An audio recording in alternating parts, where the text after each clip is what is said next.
video, we're going to look at getting the new returns clutch on. It's ain't as bad as this one is. So we'll clean up the shaft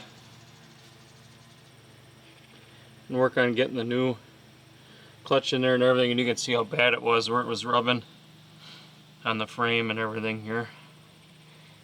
So hopefully we can fix all of that.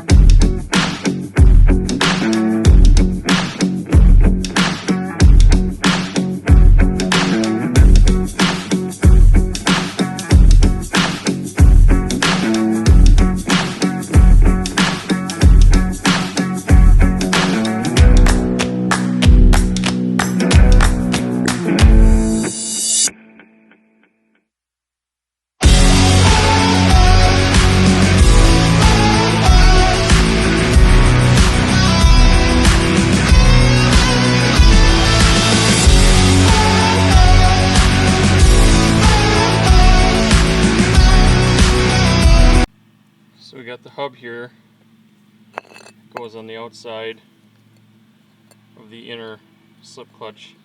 I had to stake it and put retaining compound on there to get the bushing to stay in.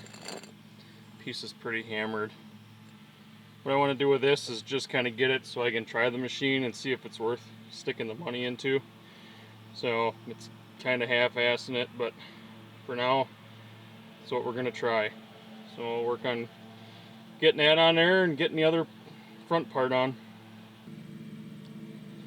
And you can see on the front here, the bushings aren't very good either. But it's still available. So once we get her running and I make sure everything works, I'm probably just going to order the front half right away, just so we can make sure that's right. You can see it's no longer wobbling all the way in there.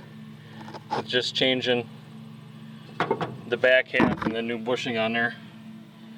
So it's looking better.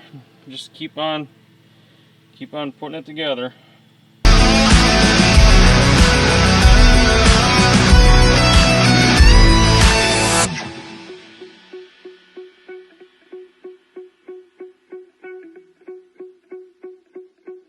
Well, I ended up having to take the belts loose to get that on, but you can see here for the slip clutch sensor,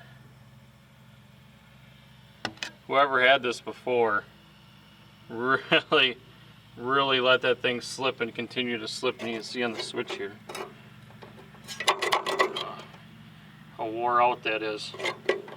So I got to get a new clip. What we'll do is we'll just get the one on there I got, and we'll just run it and see if it works.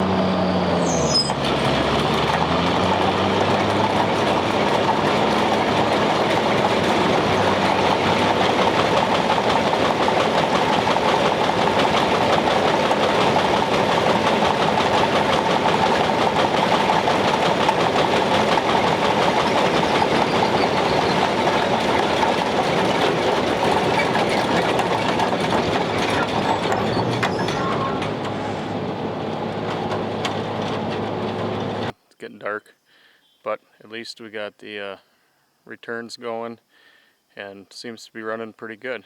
So stay tuned for the next episode of what I decide to do to keep this thing going. Thanks for watching.